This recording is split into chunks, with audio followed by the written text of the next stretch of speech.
Um dia Migalha parou a certa distância do seu quadro e observou com atenção e desprendimento inusitados. Não conseguia saber exatamente o que achava dele e desejou ter um amigo que lhe dissesse o que pensar. Na verdade, o quadro lhe parecia totalmente insatisfatório.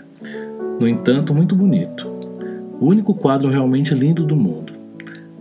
Naquele momento, teria gostado de ver a si mesmo entrar, dar-se um tapinha nas costas e dizer, com óbvia sinceridade: absolutamente magnífico! Vejo exatamente o que você pretende. Continue assim e não se preocupe com mais nada. Vamos conseguir uma aposentadoria pública para que você não precise preocupar-se. No entanto, não havia aposentadoria pública. E uma coisa ele via: precisaria de concentração, trabalho duro e ininterrupto para terminar o quadro, mesmo do tamanho que estava. Arregaçou as mangas e começou a se concentrar. Durante vários dias tentou não se preocupar com outras coisas, mas chegou uma imensa onda de interrupções.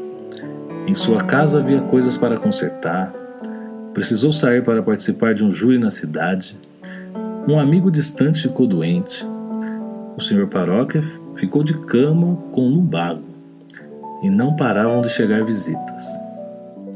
Era primavera e todos queriam tomar chá de graça no campo. Migalha morava numa casinha agradável, a quilômetros da cidade. No íntimo rogava pragas contra as pessoas, mas não podia negar que ele mesmo as convidara tempos antes, no inverno, quando não considerava interrupção ir às lojas e tomar chá com conhecidos na cidade. Tentou endurecer o coração, mas sem sucesso. Havia muitas coisas para quais não ousava dizer não, quer julgasse que fossem deveres ou não. E havia coisas que era obrigado a fazer, independente do que achasse. Algumas visitas insinuavam que o jardim estava meio largado e que poderia receber a visita de um inspetor. É claro que muitos poucos sabiam do seu quadro, e se soubessem, não faria muita diferença. Duvido que o achasse muito importante. Ouso dizer que não era mesmo um quadro muito bom, apesar de talvez ter alguns bons trechos. A árvore, seja como for, era curiosa, bastante singular à sua maneira, assim como Migalha. Mas ele também era um homenzinho muito comum e meio bobo. Finalmente, o tempo de Migalha tornou-se precioso de verdade. Seus conhecidos da cidade distante começaram a lembrar que o homenzinho precisava fazer uma viagem desagradável. E alguns começaram a calcular por quanto tempo, no máximo, ele poderia adiá-la. Perguntavam-se quem ficaria com sua casa e se o jardim seria mais bem cuidado. Chegou o outono com muita chuva e vento. O pintorzinho estava em seu galpão. Estava no alto da escada, tentando captar o brilho do sol poente no pico de uma montanha nevada, que avistara logo à esquerda da ponta frondosa de um dos galhos da árvore. Sabia que teria de partir logo, talvez no início do ano seguinte. Mal conseguiria terminar o quadro, e ainda por cima só mais ou menos. Havia alguns cantos em que já não teria tempo de fazer mais do que sugerir o que desejava. Alguém bateu na porta. "Entre!" ele disse asperamente, e desceu da escada. Ficou parado, revirando o pincel. Era seu vizinho Paróquia, seu único vizinho de verdade. Todas as outras pessoas moravam longe.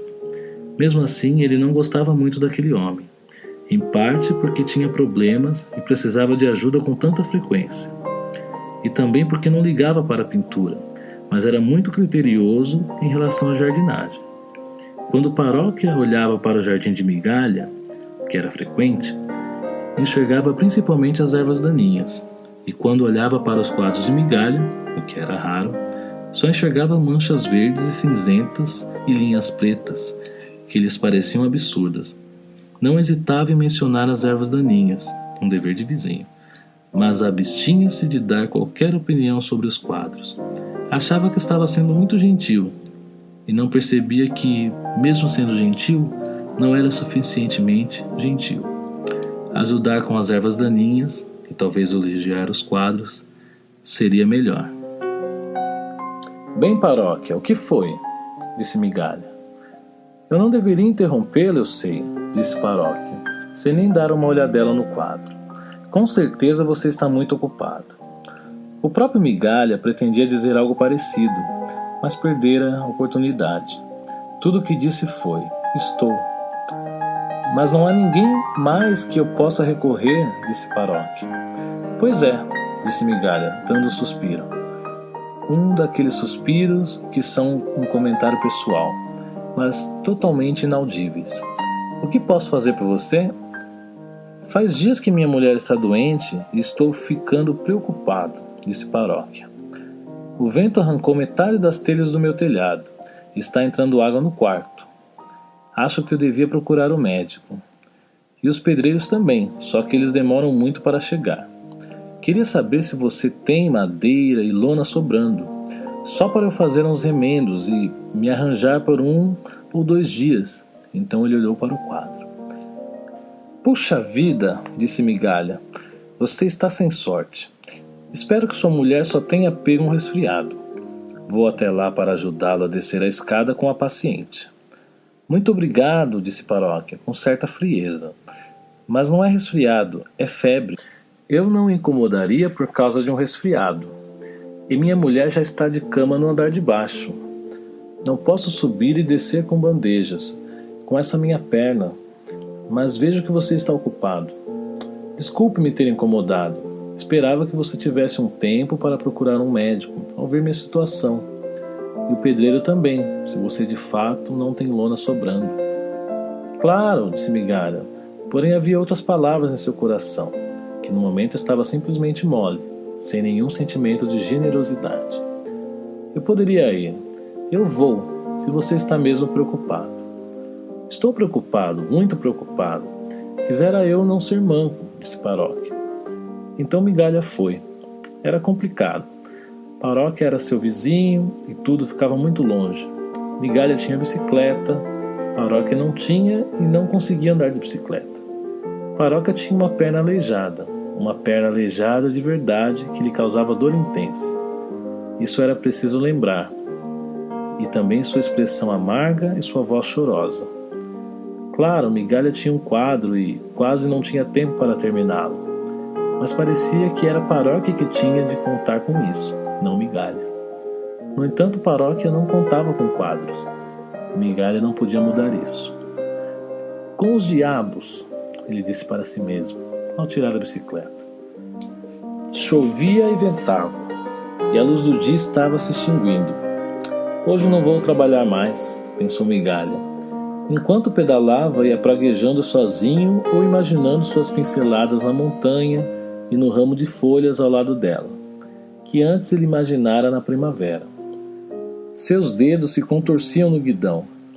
Agora que saíra do galpão, enxergava exatamente o tratamento que deveria dar àquele ramo brilhante que emoldurava a vista distante da montanha. Mas tinha uma sensação deprimente no coração, uma espécie de medo de que nunca fosse ter a oportunidade de tentar.